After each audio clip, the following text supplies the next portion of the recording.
يا ربي خوايا بۆ خاتر ناوەجوانەکانت، بۆ خاتر ئیسمی عەظەمت خوايا داوات لێ ئەکەین و لێت ئەپاڕێینەوە، ئەڵێین خوايا ئێمەی زەلیل، ئێمەی زەعیف، ئێمەی بێدەسەڵات، ئێمەی چاوەڕوانی ڕەحمەت و بەزەیی تۆ یا ڕەبی لێت ئەپاڕێینەوە، داوات لێ ئەکەین لێمان خۆش ببە، لەبەر خاتری تۆ خوايا ئێمە لەم شوێنە کۆ بووینەتەوە، هیچ مەبەستێکی دنیایی کۆی نەکردینەتەوە، تەنها ڕەزابوونی تۆ نەبێ خوايا، دڵمان مەشکێنە ڕەب.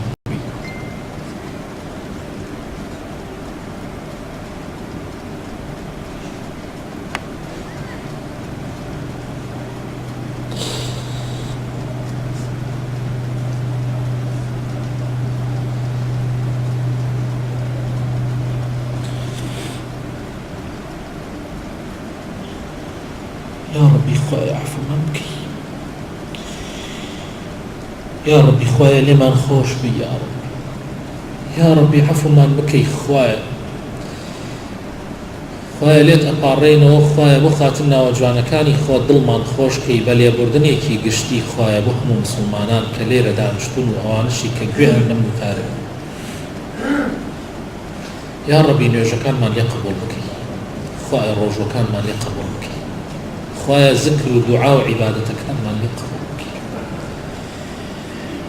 خوايا، ئێمە زۆر زۆر زۆر زەعیفین، زۆر بێدەسەڵاتین، لە دنیایەکی پڕ لە کێشە و مەشاکل و فیتنە و ئاژاوەیە ئەژین، خوايا بمان پارێزی خوايا، گەنجە جوانەکانمان پارێزراو بکەی خوايا، ڕەحم بە پیاوە بەتەمەنەکانمان بکەی یا ڕەبی خوايا، خێزان و ماڵ و مناڵەکانمان ساڵح بکەی، تەبایی و خۆشەویستی بخەیتە نێوانی هەموو لایەکمان یا ڕەبی خوايا، بۆ خاتر ناوەجوانەکانی خۆت لێمان خۆش بە، تۆ لێ خۆشبوون،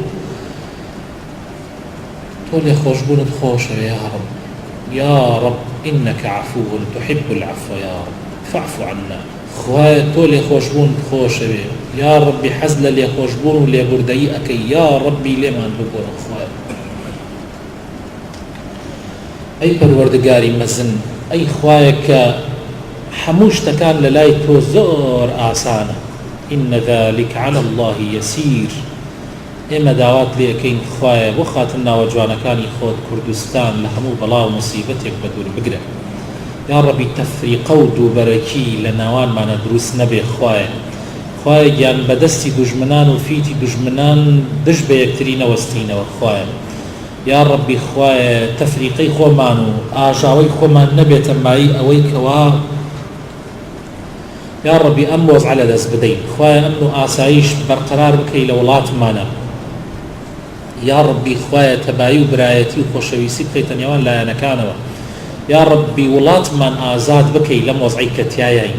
خوايا، قەیران و ناخۆشیەکانمان لەسەر لاوەی یا ڕەبی، ئەوانەی کار بەدەستمانن چاکیان بکەی یا ڕەبی، بیان هێریتە سەر ڕێگای باشە یا ڕەبی خوايا، بیان کەیتە خەمخۆرێکی باشی ئەم وڵاتە یا ڕەبی خوايا، بۆ خاتر ناوەجوانەکانی خۆت ڕەمەزان بکەیتە هەوێنی دڵان یا ڕەب العالەمین، و هەموومان بەسی بەیەکەوە یا ڕەبی خوايا، یا ئیلاهی خوايا، گەنج و پیر و ژن و مناڵ داوات لێ ئەکەین، ئێستا هەر ئێمە نین لە کوردستانە، زۆربەی زۆری ئەم ملەتە ئێستا بەخەبەرە و هەمووی ڕجا و هیوای ڕەحمەتی تۆیە یا ڕەبی خوايا، ڕەحمان پێ بکەی یا ڕەبی خوايا، ئەو برا عەرەبانەشمان کە لێرەن زەحن یا ڕەبی، بیان گێڕیتەوە بۆ وڵاتی خۆیان، شوێن و جێگای خۆیان بە سەربەرزی یا ڕەب العالەمین خوايا، ئەمن و ئاسایش لە هەموو عێراقا بەرپا بکە یا ڕەب العالەمین، ئامین.